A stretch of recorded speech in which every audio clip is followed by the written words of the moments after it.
combinado con el aporte de la fisiología de cultivos. Entender cómo funciona el cultivo nos sirve para diseñar nuestras estrategias de manejo y nos sirve también para saber cómo utilizar esta información climática. Conocer la información y saber utilizarlo.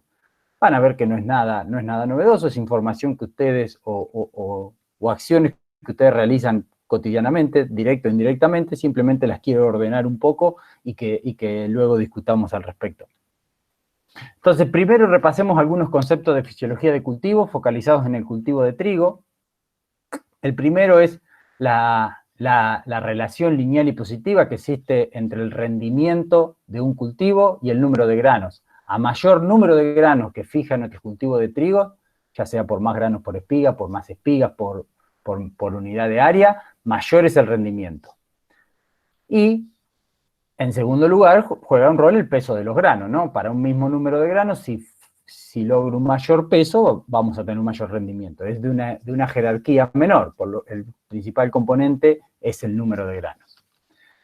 Bien, cuando se define este número de granos e incluso el peso potencial de esos granos, se define en una etapa que llamamos periodo crítico en el cultivo de trigo, que ocurre aproximadamente unas 3-4 semanas previo a floración del cultivo y una semana posterior. Ahí tenemos más o menos, depende de las condiciones, pero para la zona será un mes desde mediados de encañazón hasta una semana post-antesis, en donde las cosas que le suceden ahí al cultivo terminan resultando críticas para la definición del rendimiento. Durante ese periodo, el cultivo obviamente acumula biomasa, es algo que deberíamos maximizar, la acumulación de biomasa. Nosotros debemos planificar nuestro cultivo para que llegue con la mayor potencia posible al inicio de ese, o la maquinaria de nuestro cultivo tendría que estar a full al inicio de ese periodo para maximizar la tasa de crecimiento y por eso la acumulación de biomasa, la cual se va a particionar, ¿no?, hacia espigas y obviamente hacia granos. Y con ello tendremos a mayor biomasa de espiga, mayor acumulación de biomasa en las espigas o en los granos, los órganos cosechables, mayor número de granos, ¿no? Eso de eficiencia reproductiva es cuánto de la biomasa de espiga está en granos, ¿no?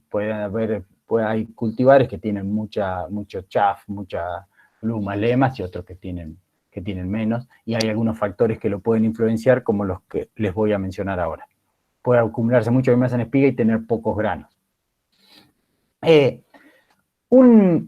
Pensando en las condiciones ambientales, ¿no?, y una forma que se ha desarrollado de entender la potencialidad de un ambiente,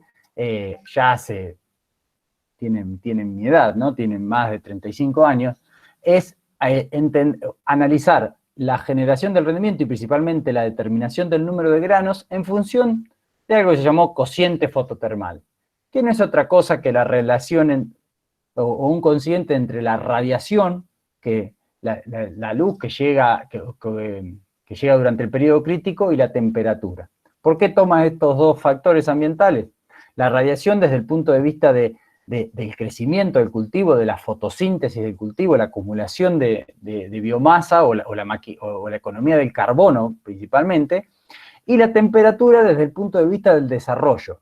Y por eso es el denominador, ¿no? A mayor temperatura en este periodo va a durar menos, lo cual es algo que no queremos. Nosotros queremos que este periodo dure mucho tiempo, así se acumula mucha biomasa y se fijan muchos granos.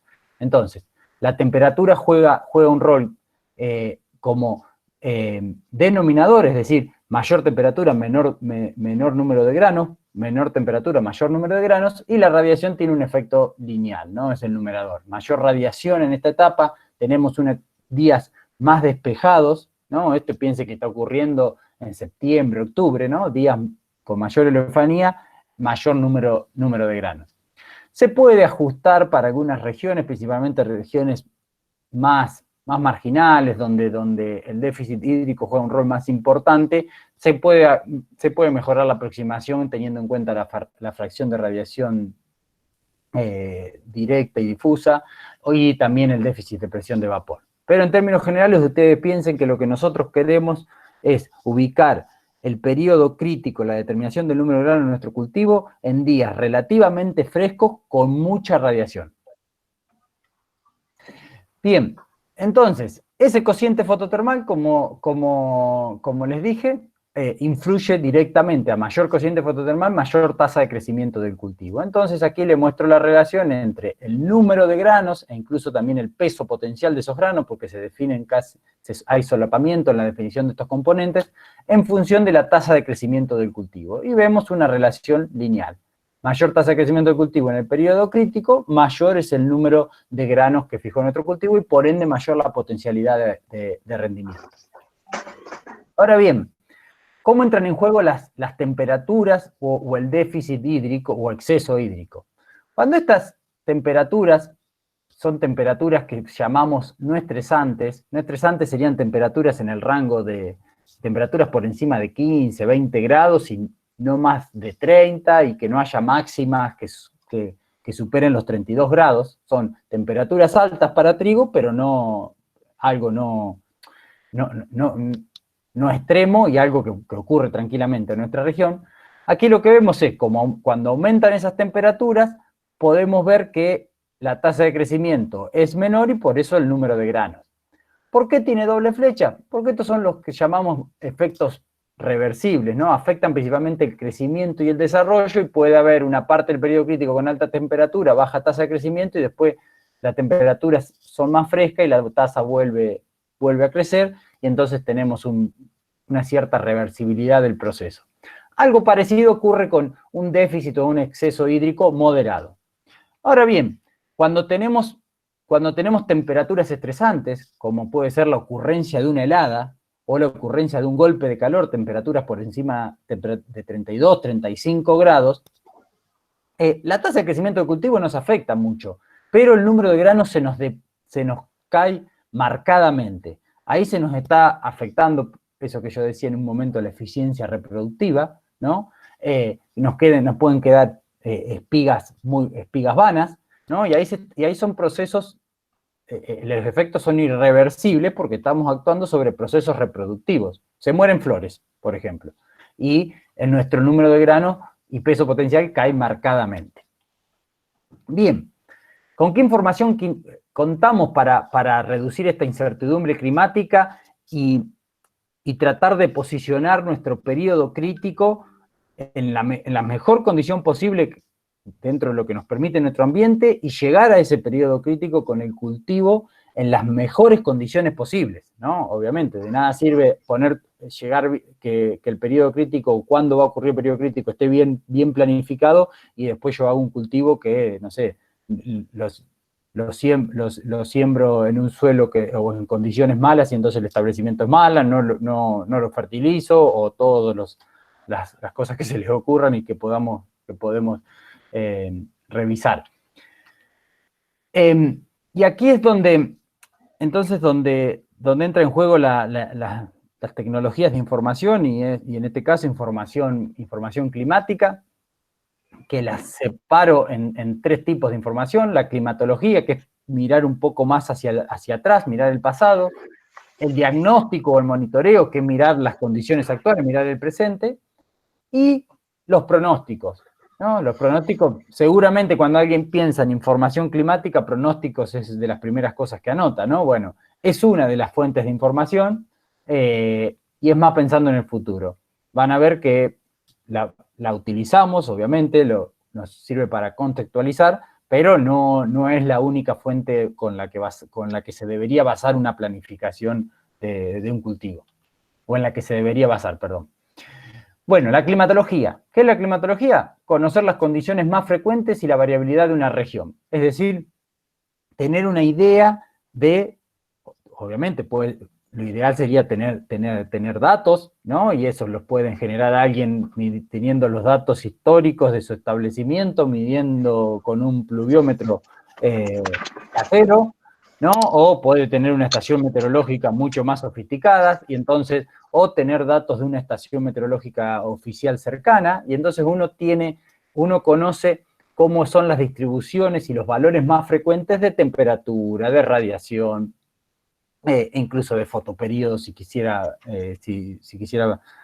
hacer algún análisis con ellos, ¿no? Esto nos da una idea de la ventana de recursos más favorable, ¿no? En este ambiente tengo precipitaciones distribuidas a lo largo de todo el año, en esta región el clima es más monzónico, en esta más mediterráneo. Puedo calcular probabilidades y cuantificar riesgo. Acá la fecha media de última helada es el 15 de octubre, más o menos un desvío y pasa tal cosa. E incluso puedo interpretar mejor los pronósticos. Van a ver que cuando les muestre algún ejemplo de un pronóstico de los que se utilizan para planificar, son pronósticos que van a decir está por encima de lo normal, está por debajo de lo normal. ¿Y qué es lo normal? Tengo que conocer las características o las condiciones más frecuentes y la variabilidad de mi región. Un ejemplo de adopción de la climatología es cuando definimos la fecha de siembra. Directo o indirectamente estamos haciendo esto. Por empezar, que estamos pensando en la estructura del cultivo, que ya va a hablar Nacho. Estamos teniendo en cuenta evitar este impacto, este efecto reversible sobre el número de granos que fijemos. Y estamos pensando en los golpes de calor y las heladas. Acá lo que pueden ver ustedes es un eje X que es que avanza como avanza el año, ¿no? Y en rojo la probabilidad de ocurrencia de golpes de calor. Obviamente, a medida que el año avanza, la probabilidad de que nos estamos metiendo en el verano, primavera, verano, la probabilidad de que ocurran golpes de calor, temperaturas por encima de 32, 35 grados, es cada vez mayor. Entonces, nuestra fecha de floración de nuestro cultivo, ¿no? Si lo tomamos como indicador o para centrar el periodo crítico, no debería ocurrir muy tarde, porque pondríamos el cultivo a golpes de calor y a un llenado de muy altas temperaturas. Tampoco nos podemos venir muy atrás, porque el otro factor que nos frena es la ocurrencia de heladas. Y la ocurrencia de heladas, o la probabilidad de ocurrencia de helada, va disminuyendo a medida que transcurre el año calendario aquí en el hemisferio sur, ¿no? Entonces aquí lo que podemos encontrar es una época o una ventana en la cual los riesgos son relativamente bajos, ¿no? Y donde estaría bueno quizás ubicar la floración de nuestros cultivos. Y entonces, aquí tenemos en el eje de la CID distintas fechas de siembras y algunos ejemplos, ¿no? Las líneas de 3 colores, verde claro, verde y marrón, son largos de ciclo de cultivo, ¿no? Hipotético, un ciclo corto, un ciclo intermedio, un ciclo largo.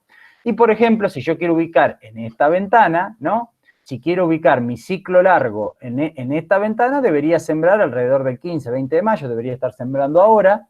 En cambio, si yo siembro ahora un ciclo corto, el riesgo de helada es muy alto, debería demorar la fecha de siembra y sembrar mediados de junio, posiblemente este material hipotético. O también se puede leer de la otra forma. Yo quiero sembrar el 1 de junio y, bueno, para ubicar bien el periodo crítico tendría que apuntar a un cultivar de ciclo intermedio. Es algo que hacen habitualmente de forma directa o indirecta, simplemente le estamos poniendo unos nombres.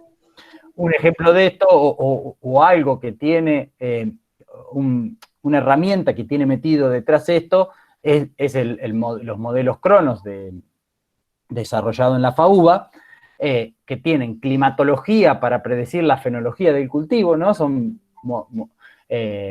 Y también tiene información sobre la ocurrencia de heladas y golpe de calor. Después, si quieren, lo podemos mirar más en detalle. Otra fuente de información. Guille, ¿sí? Te interrumpo. Tenemos 4 minutos. Perfecto, acelero. Bien. Bárbaro. Otro tipo de información es el diagnóstico, y para mi forma de ver el más relevante, porque es el actuado, cómo está el sistema hoy. Obviamente las condiciones, es el resultado de las condiciones climáticas recientes. Esto nos sirve para ajustar la planificación, para contextualizar, y ahí pueden ver un barreno. El diagnóstico monitoreo no es otra cosa que ir a medir, es el que no tiene incertidumbre. Yo voy, mido y sé lo que tengo en mi lote. Acá estamos pensando en la elección del ambiente, estamos pensando en déficit, por ejemplo, en este caso, déficit moderados de falta de agua o de exceso. Y acá el más claro ejemplo, y algo que no nos cansamos de mostrar, es la respuesta del rendimiento del cultivo de trigo. En este caso son datos simulados para 9 de julio, pero es la respuesta del rendimiento del trigo en función del agua disponible a la siembra, ¿no? Es en un suelo seco, en un suelo moderadamente húmedo o en un suelo húmedo. Si ven aquí las líneas grises, ¿no? Vemos cómo el rendimiento o cómo aumenta a medida que lo sembramos con mayor disponibilidad hídrica. Arrancamos el viaje con el tanque más lleno. Y las tres líneas acá, los tres colores, nos dan otra cuenta de que un año muy bueno de lluvias durante el ciclo, lo negro, un año muy malo de lluvia, lo gris, y un año promedio, lo rojo. Obviamente, cuando el año viene muy bueno de lluvias, casi que no hay gran impacto en sembrar entre un suelo seco y un suelo húmedo aquí en la región, pero cuando el año va a ser muy malo, el piso que nos da sembrar con un suelo húmedo es sustancialmente bueno. Piensen que puede estar de 10.000 kilos a 3.000 kilos.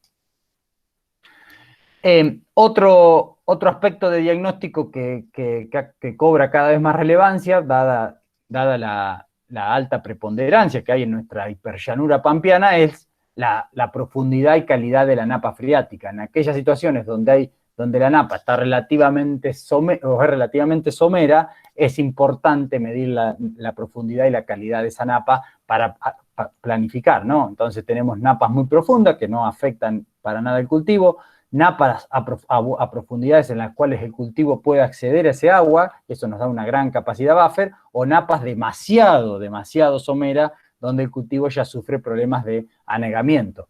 Y por eso encontramos respuestas de este tipo, donde podemos ver el rendimiento en función de la profundidad de la napa freática, y encontramos que hay profundidades que las llamamos óptimas, entre 70 centímetros, 1,70 m más o menos, donde el rendimiento del cultivo es explicado está bufferiado o está subsidiado fundamentalmente por el agua de la napa, y tenemos una cierta independencia del año climático. Cuando la napa no juega ningún rol, obviamente un año húmedo el rendimiento es mayor que un año seco.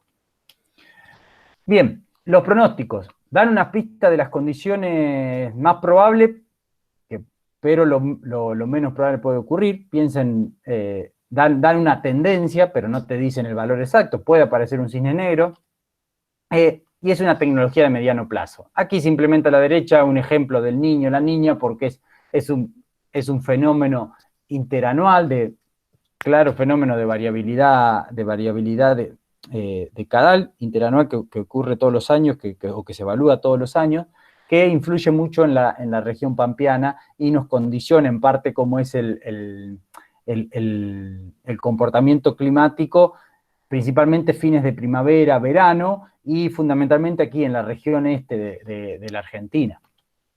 Entonces, para cerrar, y teniendo en cuenta estos aspectos, lo que propongo es, a la hora de definir estrategias productivas, y aquí, por ejemplo, aquí podemos ver el área que vamos a destinar a distintas estrategias, desde nada al total de nuestra área, ¿no?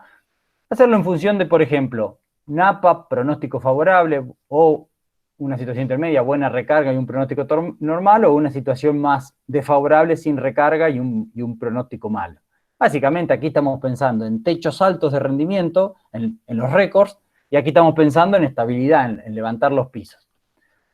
Obviamente, cuando tenemos buenas condiciones, nuestras estrategias van a ser más ofensivas en cuanto a los planteos, y ahí podemos hablar de siembras tempranas, priorizar los materiales de alto potencial, altos niveles de fertilización, mientras que cuando las situaciones son más desfavorables, aumenta la proporción de estrategias defensivas, y ahí podemos quizás, no sé, tenemos poca recarga en el perfil, demoramos la siembra del cultivo para ver si se recarga, o son planteos más conservadores, priorizamos posiblemente más la estabilidad o el perfil sanitario de nuestros materiales que su rendimiento potencial, y seguramente el nivel de fertilización será menor.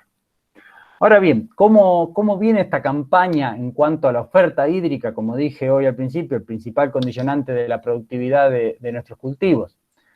Lo podemos pensar en lo que tenemos, ¿no? El dinero que tenemos en el suelo, y lo que está por venir, o lo que tenemos en el aire.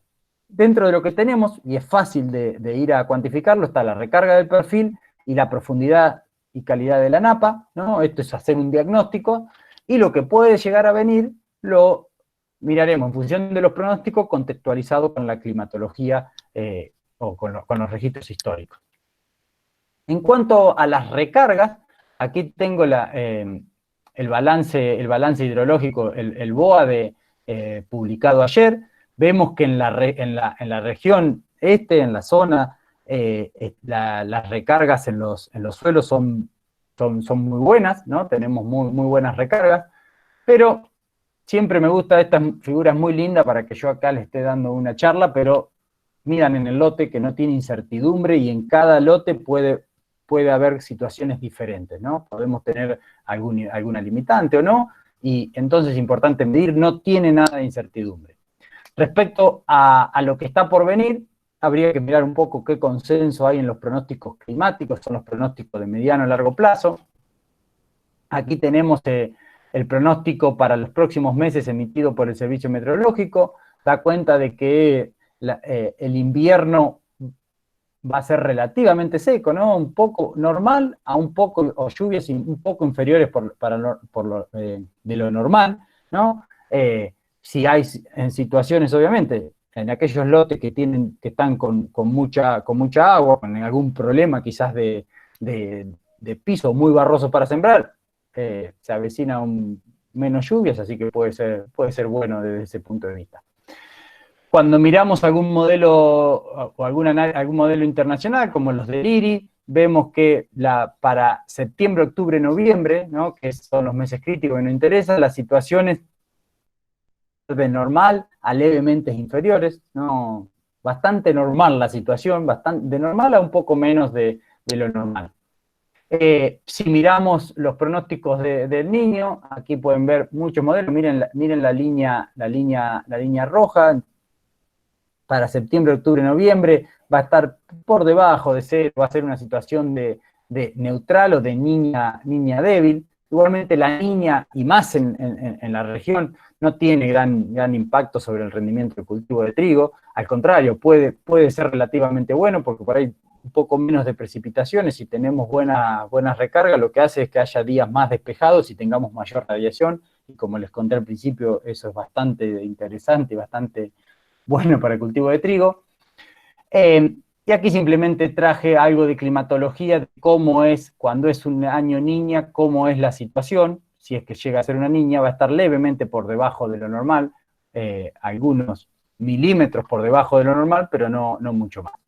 Ahora bien, entonces, teniendo en cuenta estos aspectos, si yo tuviese que decir en qué situación estamos parados en términos generales y a nivel regional, creo que no estamos en una condición súper óptima, pero estamos en una situación bastante buena para plantear nuestras estrategias. Entonces, si debería recomendar, pienso en una alta proporción de estrategias ofensivas para el cultivo de trigo. Bueno, eso es todo, excelente campaña y muchas gracias.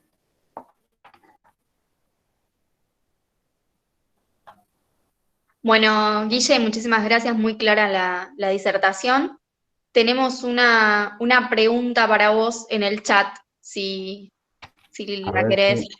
A ver. A ver si puedo. A ver si lo podés ver, si no te la Ahí está. leo. Genial.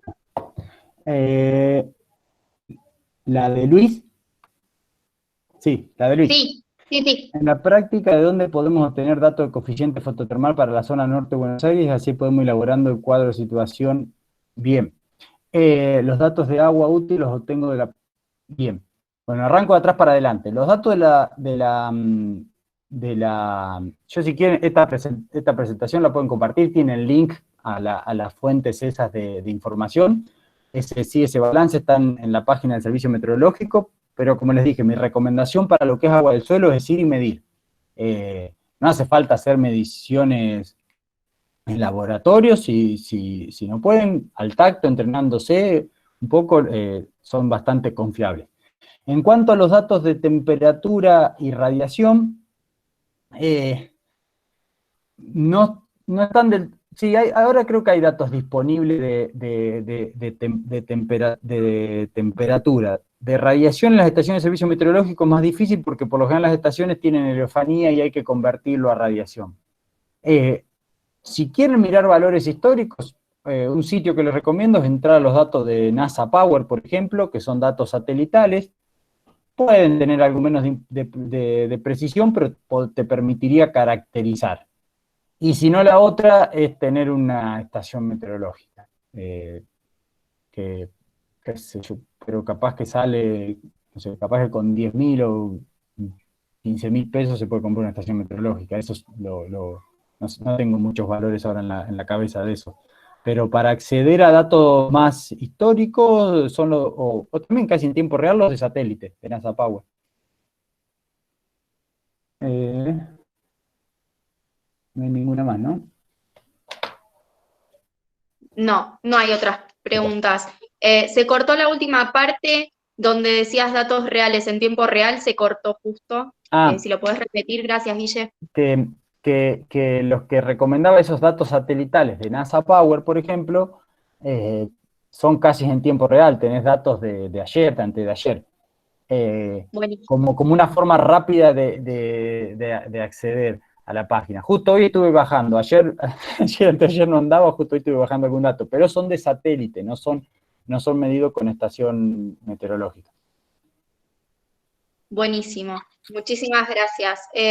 Ahí también aparecen más preguntas, Guille, de Mariano. Mariano, un trigo sí. ciclo intermedio largo, ¿en qué fecha recomendaría? Ahí, bueno, Nacho tiene más datos para mostrar, pero un intermedio largo uno podría ser, ya se podría estar sembrando. Ya se podría estar sembrando. Por lo menos, no sé, después si me doy yo estoy sembrando esta semana trigos intermedio largo en Quiroga, que es un poco al sur de la región. Después, las napas suelen ser muy, muy negativas para estar alerta. Entiendo negativas en el sentido de estar muy cerca de la superficie. Si es así, siempre es bueno en cuanto al manejo de napas, es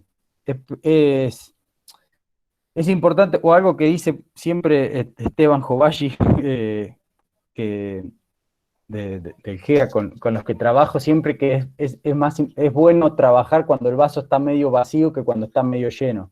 Entonces, si nuestros ambientes tienen problemas de napa, o son ambientes que tenemos napas demasiado someras, es importante trabajarlo cuando las napas están a 2 metros, 2 metros y medio, 3 metros. Cuando digo trabajar, es activos que nos ayuden a mantener la napa a esas profundidades.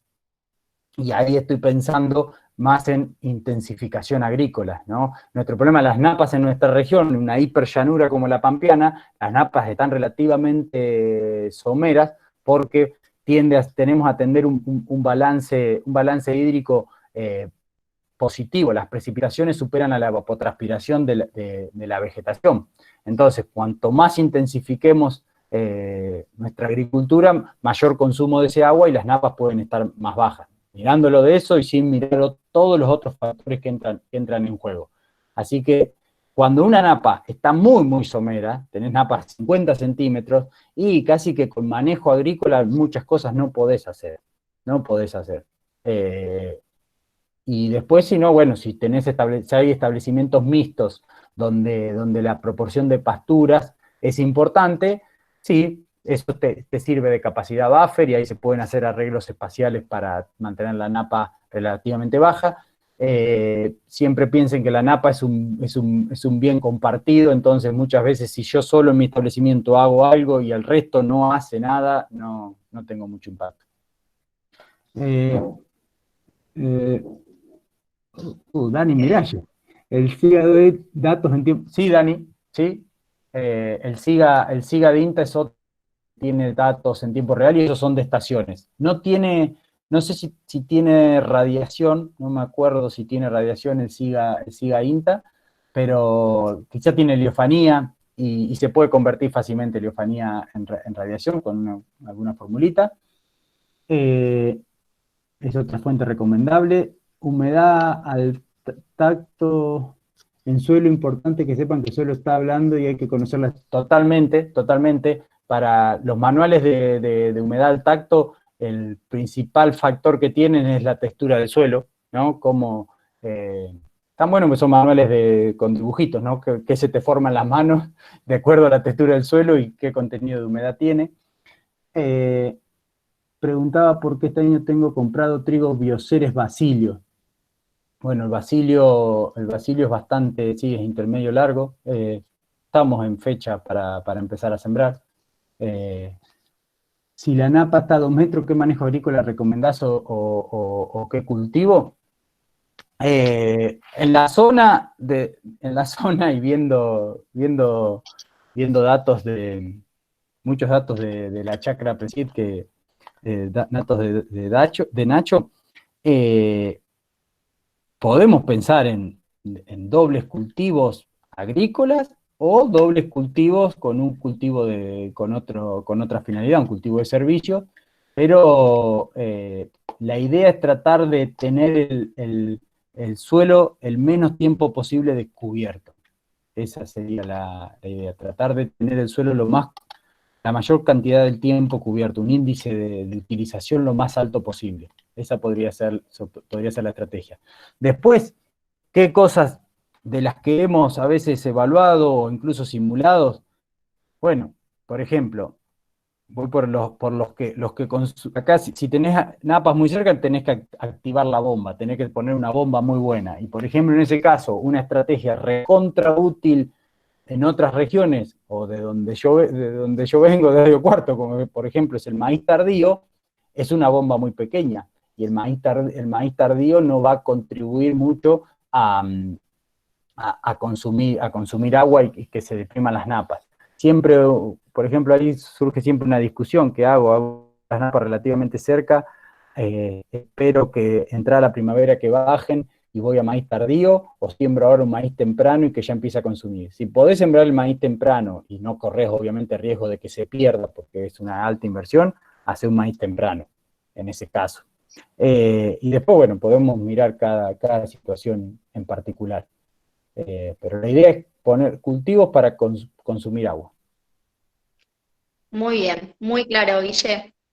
Gracias. Te agradecemos muchísimo tu predisposición y el tiempo. Agradecemos a quienes han preguntado y si quedan preguntas, después las vamos a ir canalizando por privado. ¿Sí? Muchas gracias, Guille. Gracias. Damos paso a la segunda parte de esta jornada, que va a estar a cargo de los ingenieros Ignacio Alzueta y David Melión, que nos van a dar algunas claves para conseguir un buen trigo en esta campaña. Chicos, el espacio es todo de ustedes.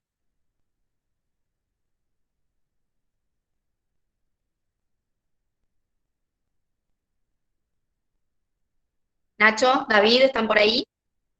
Bien. Estamos, no podía, ¿cómo es? Desbloquear el teléfono, perdón, la desprolijidad. ¿Ahí están viendo la pantalla?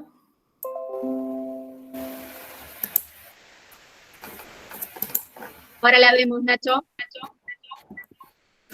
Ahí estamos. Vuelvo para atrás. Bueno, buenas tardes, noches a todos y nuevamente, por más que soy miembro de la IACA, agradecer la invitación a formar parte de esta jornada. La primera experiencia que tenemos de este lado, agradecerle a Guille también, que gentilmente donó su tiempo y su experticia para aportarnos a esta charla. Bueno, la idea es comentarle algo de un trabajo que estuvimos difundiendo y trabajando desde Plexagro hace poco. Y Guille ya les dio una buena introducción de esta pirámide, les habló mucho de lo que tiene que ver con el ambiente y el lote y cómo podemos medir muchas cosas y ajustar y tener en cuenta que acá en esta reunión creo que si no somos todos, la mayoría somos ingenieros agrónomos, son herramientas que tenemos para diferenciarnos y poder aportar un poquito desde nuestra profesión, desde nuestra formación, diferenciarnos si se quiere, de la media de producción común, ¿no? Y ir ajustando cosas que nos permitan maximizar los rendimientos, por un lado, y la calidad, ¿por qué no? También. En este caso de trigo, lo que yo voy a hablar va a ser sobre todo sobre la estructura, y luego le voy a dar paso a David, a quien también le agradezco, que fue uno de los promotores de esta jornada. Yo así que voy a focalizarme un poco en algunas de las preguntas que recién creo que Mariano hacía por el chat también, que tiene que ver con elección de cultivares. Les voy a contar un análisis que hicimos acerca de redes de ensayo del año pasado. Y me voy a focalizar en fecha de siembra y voy a tomar, por suerte Guille habló de varias cosas de golpe de calor, de fechas de última helada, y eso me da pie a que sea un poquito más express, digamos, que en este caso, y poder, como es, ser un poco más rápido y no robarles mucho tiempo. Así que voy a repasar algunos conceptos y algunos ejemplos puntuales de eso, y la importancia que tiene en el cultivo de trigo. Entonces, lo primero que les quería mostrar es contarles qué analizamos. La verdad que estuve acá encerrado en la oficina de casa como 15 días, pues me agarró la pandemia de viaje, y estaba bastante aburrido y quería ver qué podía hacer, y un día dije, me voy a poner a hacer un análisis, que justo ahí Guille nombró que estaba Dani Miralles, no, hace rato que no lo veía, una cosa que hacíamos mucho cuando trabajamos con él, que era tratar de analizar redes de ensayos y sacar alguna conclusión acerca de las variedades que podemos recomendar de acá a futuro. Siempre habitualmente lo hacíamos mucho y lo mostramos en varios congresos en su momento, como a todo trigo de hace 2 o 3 años atrás, o más también. Ya más. Ya tengo más de 40, no, tengo 40, ya quiere decir que hace muchos años que lo hice. Perdón, no sé quién habló. Lo que hicimos fue, analizamos mucho las redes de ensayos de INASE, que son muy valiosas y hay muchísimas situaciones. Pero bueno, se me ocurrió esta vez, y junto con los chicos de Plexagro nos pusimos a trabajar en recuperar información del centro norte de Buenos Aires, como les dije por ahí. No se los dije antes, pero era un poco esto, que es en la zona que estamos trabajando. Y a partir de ahí empezamos a juntar información de redes, si se quiere, privadas o de organismos que no estaban vinculados directamente a los ensayos de INASE. Pero bueno, recopilamos información de acá, local nuestra, que habíamos desarrollado junto con David, que viene después, con la regional de Bragado, Chivilcoy y Apresid, y que comandaba también David la parte en Bragado, desde INTA, de la experimental de Bragado, experimental no, de la regional de Bragado, de datos de CREA del norte de Buenos Aires y de sur de Santa Fe, de INTA 9 de julio, Luis Ventimiglia siempre y su equipo son un faro en la zona, ¿no?, para buscar información, y de 25 de mayo, bueno, algunos datos que teníamos nosotros propios de nuestros campos en Arribeño, y también muchos datos, como pueden ver ahí, en el color naranja oscuro y clarito, de la red Protea, que conduce muy bien Paolo De Luca, y lo tenemos a Mauri Batafarano dentro de la asociación, también, que hace un excelente trabajo desde ahí. Pero bueno, en resumen lo que hicimos fue recuperar info de esas 6 redes, había 18 ensayos en total.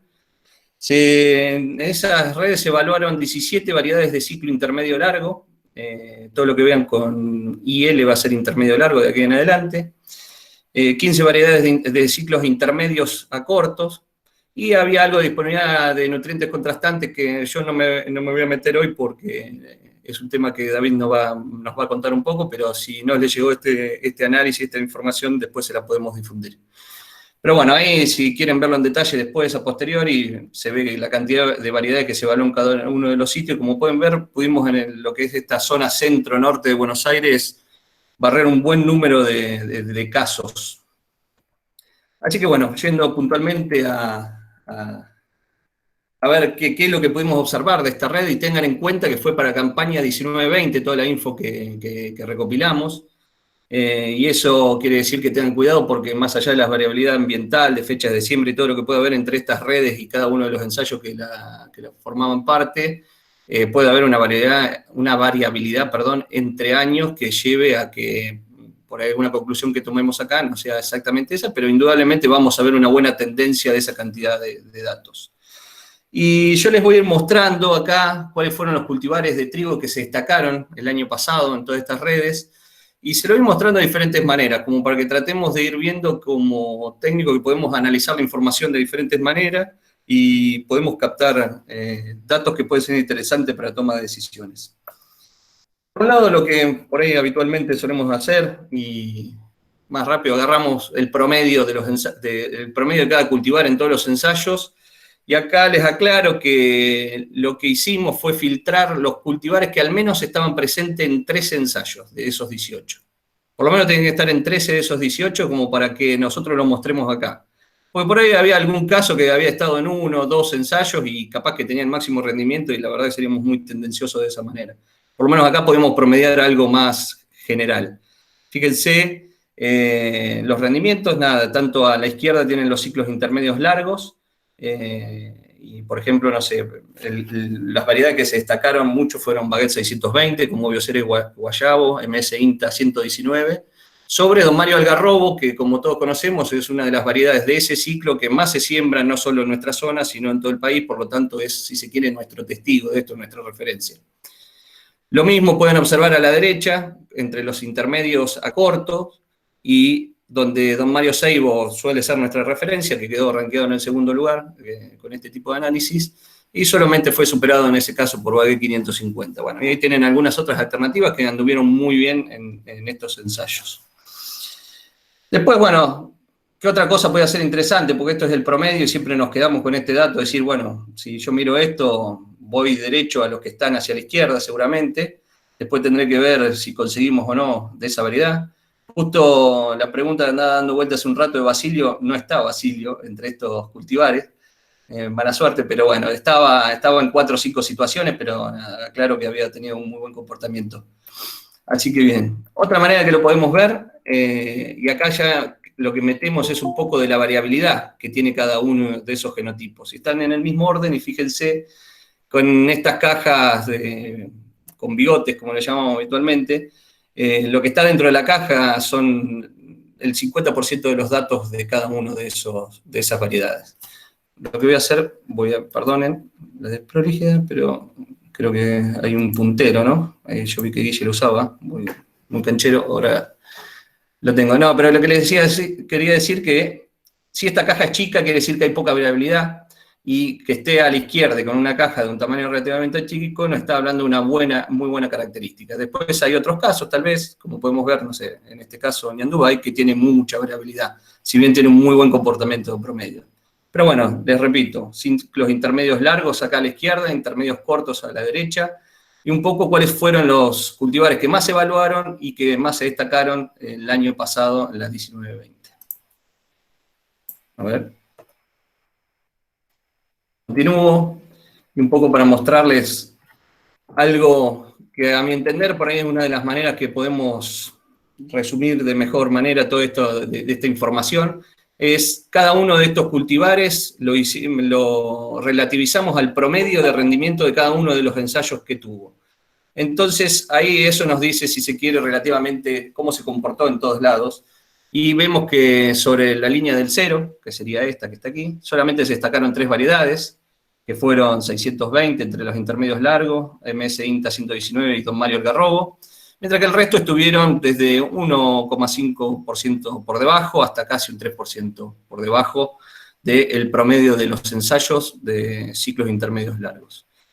Por otro lado, acá a la derecha, los intermedios cortos, de vuelta, Seibo se destacó mucho por encima del promedio, Baguette 550, notoriamente por encima, y bueno, después muy parecido estuvo Don Mario Ñandubay al promedio al rendimiento promedio de todos estos ensayos, que acá tienen los valores de referencia, anduvieron alrededor de los 5.800 kilos, muy parecido, fíjese, entre cortos y medios.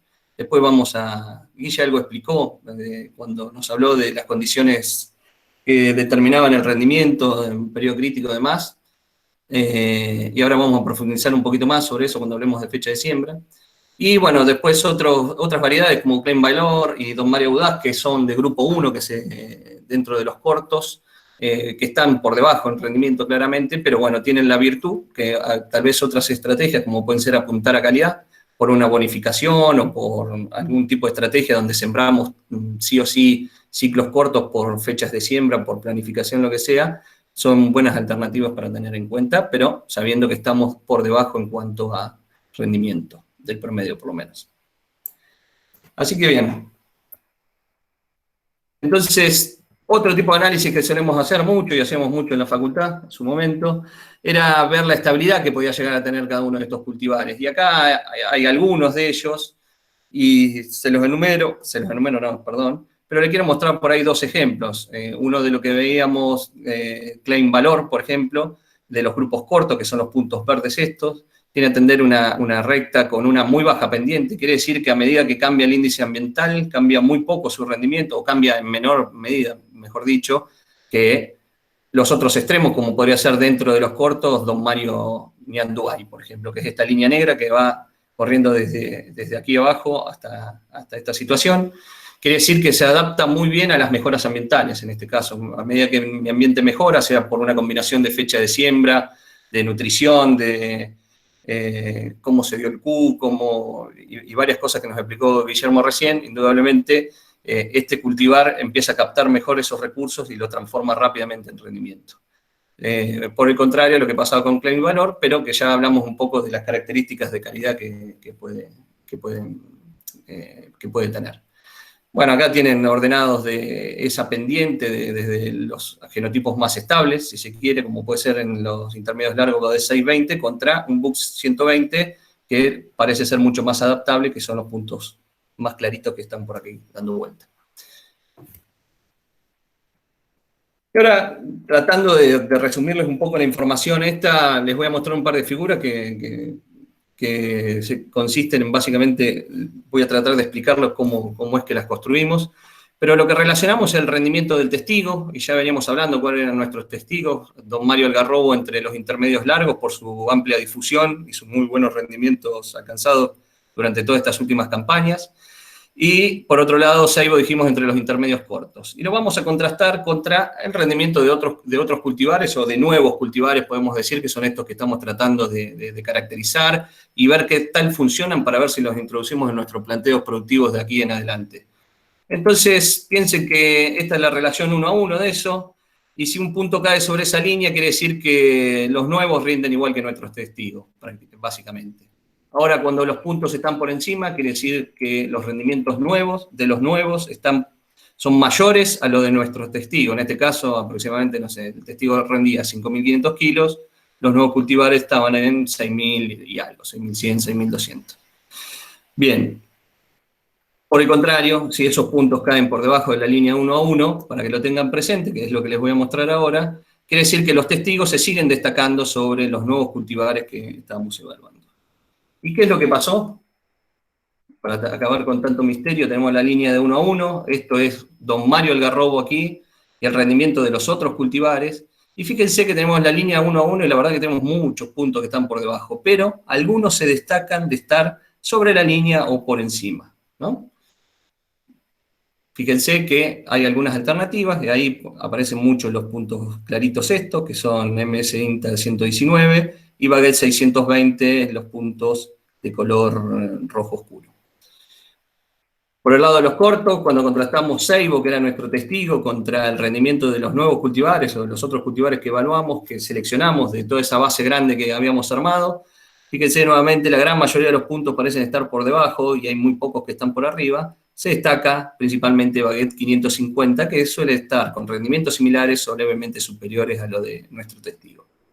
Y lo que les muestro acá en esta tabla es cada una de esas variedades, en cada uno de los ensayos, la cantidad de veces que se enfrentaban contra el testigo, lo que le llaman win rate, algunos también, o sea, la tasa de ganados. Y fíjense que entre los intermedios largos, Baguette 620 y MS INTA 119, son los que se destacaron. Le ganaron a Algarrobo en un poco más del 60% de las veces que se enfrentaron en los ensayos que destacamos. Lo mismo de Baguette 550 sobre Seibo. Claramente, más de la mitad de las veces le ganó a Seibo, lo cual es algo destacable. Lo cual podemos decir, si tenemos algo nuevo bajo el sol para pensar de acá en adelante, parecen ser que esas tres variedades son grandes candidatas, por lo menos con lo que pasó el año pasado, y cuando uno ve información del año anterior, ve que más o menos son las mismas variedades las que están rumbeando entre las que son los posibles candidatos a reemplazar a las variedades más sembradas actualmente en nuestra región. Así que bien, vamos a pasar a un detalle que voy a hablar, después seguramente David va a retomar algo nuevamente, que tiene que ver con la calidad de grano. De todos esos ensayos, la verdad que les diría que aproximadamente un tercio, entre un cuarto y un tercio tenían datos de calidad. Lamentablemente siempre son determinaciones que son costosas y a veces nos quedan afuera en estas redes de ensayo. Pero bueno, fíjense, entre los intermedios largos suelen o tendieron a mostrar valores de proteína claramente menores a los de los intermedios cortos, y piensen que todos estos ensayos en general están hechos con planteos nutricionales que están de la media a por encima de la media de lo que se produce habitualmente en los lotes de producción.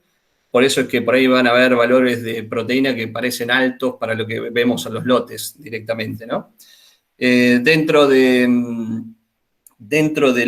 las variedades que habíamos hablado que se destacaban, por ejemplo, 620, si bien parece estar dándonos un plus de rendimiento sobre algarrobo, al igual que algarrobo parece ser que su nivel de proteína puede ser similar o hasta un poquito peor. Y ahí indudablemente el efecto de dilución algo está haciendo, ahora les voy a mostrar algo. Y, por ejemplo, el que se destaca en cuanto a calidad parece ser que es SI 120, que también tuvo buenos niveles de rendimiento, un poco por debajo de algarrobo, pero con mejores niveles de proteína. Este caso es MS INTA, que tenía un solo caso o dos casos de proteína solamente, lo puse como anecdótico para tenerlo de referencia nomás. Y por el otro lado, lo que entre los cortos, como les dije, los niveles promedios ya, o el rango en el que se movían eran mayores a los de los tempranos, y esto es algo que solemos ver generalmente. Y fíjense que 550 está con niveles que en este caso parecen superar un poquito a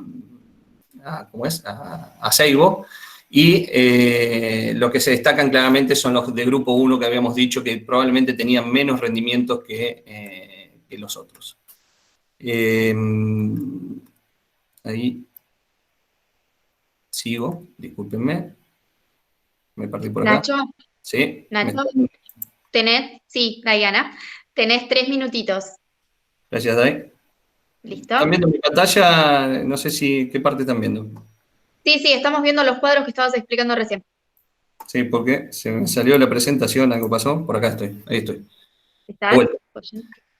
Como les hablaba Ahí. recién, cuando uno relaciona, generalmente cuando obtiene altos rendimientos, y fíjense la línea de puntos rojos sobre todo, los niveles de proteína tienden a caer. Y estos son todos los ensayos que estaban fertilizados con niveles de N objetivo de suelo más fertilizado de 150 kilos total de disponibilidad al inicio o durante la etapa temprana del cultivo. Fíjense el salto que damos de proteína cuando subimos solamente 50 kilos, son igual solamente 50 kilos, esto muchos se deben estar riendo, porque ir a 200 kilos de nitrógeno les parece una enormidad, pero claramente en proteína estamos teniendo una gran respuesta y de buenas respuestas en rendimiento. Esto seguramente David va a profundizar, y les puedo asegurar que esto está en el informe que divulgamos, y en la gran mayoría de los casos, si mal no recuerdo en este momento, entre el 65 y 70% de los casos se pagaba el aplicar esto con los incrementos de rinde y de calidad que se obtenían en fertilizar. O sea que podemos obtener altos rendimientos y elevar el piso de proteína, que es claramente lo que vemos en los puntos verdes en este caso. Ajuste de fecha de siembra, voy a tratar de ser un poquito más rápido, ya que me queda tan poco tiempo, como dijo Dai. Agrupamos todo de acuerdo a quincenas, si se quiere. Eran los últimos días de mayo, la primera quincena de junio, segunda quincena de junio, primera de julio y segunda de julio, que es más o menos el rango de fecha que tenemos. Fíjense que tenemos una tendencia a bajar, algo que se vio en casi todas las zonas del año pasado, que anduvieron bastante bien las fechas tempranas de julio, y algo ahí tuvo que ver que hubo un parate grande acá por excesos hídricos que pueden haber afectado a los de la segunda de junio seguramente. También algo estuvimos tratando de profundizar en el análisis, algo tuvo que ver las condiciones ambientales durante el Q y durante el llenado. Pero bueno, eso para que lo charlemos más en profundidad después. Pero lo que le quería dejar el concepto claro es que indudablemente atrasar demorar las fechas de siembra impacta negativamente en el rendimiento. Y ahora les voy a mostrar una serie de datos propios nuestros como de otros lugares que sustentan esto. Esto es de los chicos de Protea, de Paolo, Fede Noriega y Mauri, que los nombraba hoy, que sabemos que laburan excelente y tienen una red muy completa. Largaron esto hace un tiempito, las últimas 4 campañas, ciclos intermedios cortos, son los verdes claritos, los verdes oscuros intermedios largos. Fíjense, desde la primera quincena de junio te vas demorando, vas perdiendo rendimiento. Y eso es algo que tenemos que tener claro, que el trigo en general, cuanto más temprano sembramos, mejor nos va, y ahora después voy a tratar de profundizar por qué es eso. Y para si no se quieren terminar de convencer, hoy me puse un rato a juntar todos los datos que teníamos de los análisis de brecha de la chacra Bragado Chivilcoy y los análisis de campaña que venimos haciendo con la regional desde hace varios años, y junté acá 854 datos que los relacioné con la fecha de siembra. Dice 2014, que no debería decir, se nota que lo hice hoy, no lo vi mucho, pero porque uní todo al mismo año para poder graficarlo, sepan disculpar el inconveniente ahí, pero quiere decir, fíjense la fecha solamente el inicio, intermedios largos a la izquierda, intermedios cortos, la tendencia es clarita que es negativa. Todos los años, o sea, uno agrupa años de 2010 a 2019, como el impacto de la fecha de siembra nos baja el rendimiento de trigo a pesar de que cambiamos de cultivar, y eso está bueno resaltarlo, y es lo que les marco acá en este cuadradito, que venimos con los mejores rendimientos relativos. Esto está relativizado a cada una de las campañas, los rendimientos que les estaba mostrando ahí. Los intermedios largos se destacan en fechas del 20 al 31 de mayo, que son los datos que teníamos, va bajando, hasta que llegamos acá a esta zona en donde empiezan a equipararse a partir del 10 al 20 de junio, está separado el rango acá, uno podría hacer un poquito más, ajustarlo un poco más, probablemente sea más entre el 15 y el 20 de junio, donde los intermedios cortos empiezan a rendir igual o más que los largos. ¿Está claro? Indudablemente, cuando llegamos a estas fechas, por más que tengamos comprada la semilla del largo, ustedes hagan la cuenta, pero van a perder mucho rendimiento si no cambian a corto. ¿Por qué? Porque seguramente lo que les va a pasar, y que Guillermo les explicó hoy, es que la espigazón y el periodo crítico se les va a atrasar mucho a condiciones de fotoperiodo de Q, de fotoperiodo no, de Q, que sea desfavorable para el periodo crítico del cultivo. Nacho. Entonces, sí, perdón, Dai. Sí, ¿te falta? Me falta ¿Cuánto? 2. Perfecto, dale. Está bien que me retes. ¿Y por qué eso? Y les traigo un trabajo muy bueno de INTA Marco Juárez, del grupo de Jorge Fraschina, en este caso de Dionisio Gómez, donde, fíjense, son 3 años de ensayos, diferentes fechas de espigazón y el rendimiento, y fíjense que lo que ellos ven claramente, que cuando la espigazón le cae en este momento, que es alrededor del principio de octubre, parecen estar los mejores rendimientos. Si cae antes, pierden rinde, muchas veces afectado por la helada, como dijo Guille, y si cae después, también empieza a caer peores condiciones de Q y peores condiciones de llenado. Y fíjense, esto es lo interesante, no importa el ciclo que usen, sino la fecha de espigazón que tengan. Esto está en días del año, día juliano, de calendario juliano, el día más o menos 280, por ahí en el principio de octubre. Los mejores rendimientos los van a tener cuando la espigazón, que es el centro, si se quiere, del periodo crítico, ocurre alrededor de esas fechas del principio de octubre. A medida que después me atraso, cae fuertemente el rendimiento. Eso es un mensaje que tenemos que tener claro. No importa tanto el ciclo, porque a veces decimos que son mejores los largos, son mejores los cortos, lo que sea. Lo que importa es cuándo espigue. Bueno, rápidamente se los dejo después, pero también hicimos el trabajo de relacionar la fecha de siembra con la caída de rendimiento de cada uno de los cultivares y vemos cuántos kilos pierde cada cultivar por día de atraso. Y eso está bueno tenerlo en mente porque hay cultivares que son muy estables, como algarrobo es uno de ellos que se destaca de los que más usamos, y hay otros que son mucho más inestables, que a medida que atraso la fecha de siembra, desde un cierto momento se pierde mucho rinde. Y ahí cuando preguntaban hoy por Basilio, es uno de esos cultivares casualmente, no está en esta lista, pero es uno de esos cultivares que funciona muy bien en fechas de ahora, de 20 de mayo a los primeros días de junio, y después cuando pasamos a mitad de junio cae muchísimo el rendimiento. Bueno, esta es la última para terminar. Guille les mostró algo muy parecido, yo les traigo esto hecho con los datos de una estación cercana, un trabajo que trabajamos mucho con Guille en su momento, Daniel y Román Serrao, que no sé si estaba también en la charla, que tenía que ver con qué pasaba con las heladas, y esto es, utilizando la serie histórica de 9 de julio, es la probabilidad de última helada, que es la que generalmente nosotros tomamos como referencia para poder hacer florecer nuestro cultivo. O sea, que nos caiga a ese Z45, a partir de cuando empieza a ser muy sensible el trigo, que nos caiga después de la última helada. Y lo cierto es que si tomamos eso y tomamos, no sé, un riesgo hipotético de alrededor del 10, 15% que podría ser acá, esa ventana que le contaba a Guille hoy nos haría caer la floración en estos momentos, que son desde principios de octubre, 10 de octubre aproximadamente, en adelante, que es lo que más o menos hacemos hoy. Pero ¿qué es lo que está pasando? El cambio climático llegó y esto lo tratamos de estudiar bastante nosotros, ahí con el grupo de trigo de la Facultad de Agronomía de UBA, y lo que notamos y empezamos a ver es que cuando uno toma los últimos 10, 15 años de datos de heladas, esa probabilidad de helada se corrió muchísimo hacia la izquierda. ¿Qué quiere decir? Que la probabilidad de tener un 15% de riesgo como tenían acá, más o menos alrededor del 10 de octubre, que es mi cumpleaños, de hecho sea paso, porque se acuerden, eso está ocurriendo hoy alrededor del 15 a 20 de septiembre. O sea, estamos hablando de 20 días antes. Por lo tanto, nuestra ventana, como le mostraba Guille, debería estar ubicada en ese momento.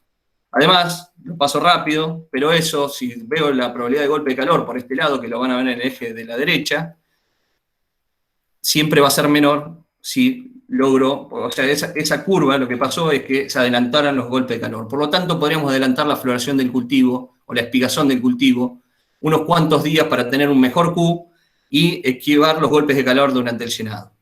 Ahora, para hacer eso, para adelantar 20 días la floración de mi cultivo, le digo la verdad, tendría que estar sembrando probablemente, hoy deberíamos tener un mes hace los cultivos de trigo implantados.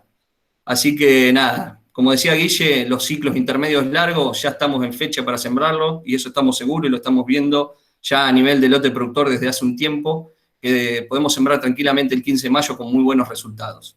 Así que espero, cruzo los dedos después de decir esto, que no nos agarre una helada tardía este año, de esas que vienen después inesperadamente. Así que bueno, agradecerle a todos los que nos brindaron datos para el análisis en su momento y que siempre trabajamos en conjunto, principalmente a la IACA por invitarnos hoy. Así que muchas gracias, les dejo ahí datos de contacto y los dejo con David y disculpen lo que me extendí de tiempo.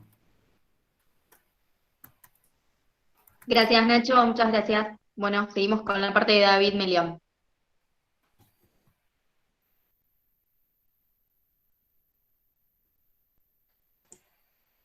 David, ¿estás por ahí?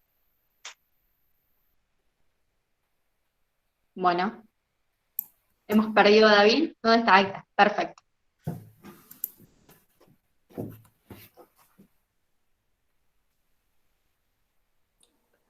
Hola, ¿ahí me escuchan bien? Hola. Sí, David, Sí, yo te perfecto. escucho. Ahí me silencio. Sí, ¿están viendo la presentación? Sí, Sí. se ve David, así que dale tranquilo. Bueno, dale, bueno, desde ya buenas tardes a todos. Gracias a la IACA por de alguna manera de forma conjunta armar este encuentro. Es una nueva modalidad, la verdad que nos ha puesto de moda esto, que el coronavirus de alguna manera presionó para que este tipo de reuniones se den de esta manera. Nacho, no hay ningún problema en que te hayas extendido, muy buenas las presentaciones, tanto la tuya como la de Guillermo. Dejaron sentadas bases ecofisiológicas bastante interesantes. Eso me sirve desde varios puntos de vista para mi presentación, a la vez porque dentro de los integrantes de esta reunión hay gente que de ecofisiología sabe bastante, por lo cual me libré de algunas presiones, por así decirlo. Yo voy a tomar de algún modo las herramientas que ustedes presentaron. Me toca por ahí hacer un poquito más de foco en fertilización y sanidad del cultivo. Y esta información, o toda esta información que vinimos mostrando con Ignacio al momento de planificar o de coordinar esta reunión, creo que el gran valor que tiene es que está generada en muchos casos de manera local. Por lo cual eso tiene el valor agregado de que está hecha en lotes que son muy representativos de las situaciones que como asesores, como ingenieros agrónomos, como productores en algunos casos, nos podemos estar enfrentando a diario. A la vez también vale la aclaración de que la información que yo genero como INTA yo estoy al frente de una agencia de extensión rural, al igual que Antonio, que está participando también de la reunión, y muchas veces la información que nosotros generamos tiene que ver con las consultas que nos llegan desde abajo, pongámosle comillas, abajo, donde están las inquietudes por ahí de productores, asesores y diferentes participantes del proceso productivo, por lo cual puede que haya cosas que suenen de alguna manera básicas o que por ahí ya estén resueltas, pero a mí particularmente como experimentador me gusta ponerlas en el terreno y tratar de sacar el dato en concreto de qué estamos buscando, o por ahí intentar profundizar en análisis de cosas que ya están muy bien determinadas para un cultivo como es el trigo, ¿no? Yendo a esto, bueno, esto ya lo vimos en alguna de las presentaciones anteriores, tratar de tener herramientas para planificar, ¿no? Y ahí hago un poquito de base en un concepto que Guillermo desarrolló y que me vino de perillas, en el sentido de que cuando uno trata de imaginarse cómo va a ser la campaña que está por venir, porque con el diario el lunes es más fácil sacar conclusiones, pero a veces cuando hay que planificar, hay un concepto que tiene que ver con la diversificación espacio-temporal que Guillermo muy bien presentó, y es lo que yo creo que de alguna manera le da robustez a una buena planificación. O sea, teniendo toda la información disponible sobre la ecofisiología del cultivo de trigo, conociendo información sobre las variedades, teniendo en cuenta fecha de espigazón, que ahí bien mostró también Ignacio sobre un trabajo del equipo de Fraschina. O sea, conociendo toda la información que tenemos, que está en nuestro bagaje de un cultivo tan bien ya estudiado como el trigo, bueno, vamos a bajarlo al terreno, vamos a ponerlo en el campo y a ver qué pasa. Y ahí el hecho de planificar y hacerlo de manera robusta es determinante de un cultivo que es estratégico en la rotación agrícola actual y que a la vez es muy dependiente del paquete de insumos, vamos a llamarle, y del paquete tecnológico que apliquemos para tratar de defender cada uno de esas decisiones que fuimos tomando al momento de elegir la fecha de siembra, la variedad, y hacer una estimación incluso de costos, de cuánto íbamos a gastar para tener un resultado. Entonces, bueno, el hecho de diversificar tanto en el espacio como en el tiempo nos permite darle robustez a esa planificación y tratar de tomar mejores decisiones. Yendo en concreto a lo que me toca por ahí desarrollar un poquito más, que es el manejo sanitario y la fertilización. O sea, muchas veces llegamos a este punto y, bueno, lo que escuchamos en la calle, en nuestro medio, es que si vas a hacer trigo, hacelo bien.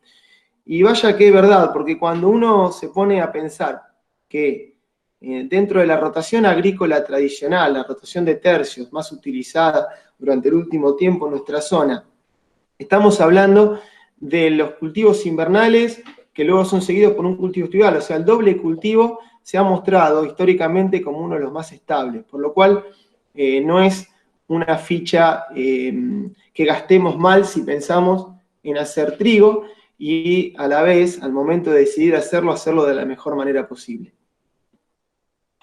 Bueno, ahí un poco ya Guillermo y Ignacio fueron dando un poco de esta información general que yo estoy mostrando acá, ¿no? En cuanto que, bueno, yo decido qué tipo de ciclo voy a utilizar, por supuesto, en función de la fecha de siembra, de la diversificación de variedades con las que pueda contar al momento de sembrar, qué rango de fecha de siembra puedo utilizar, densidades.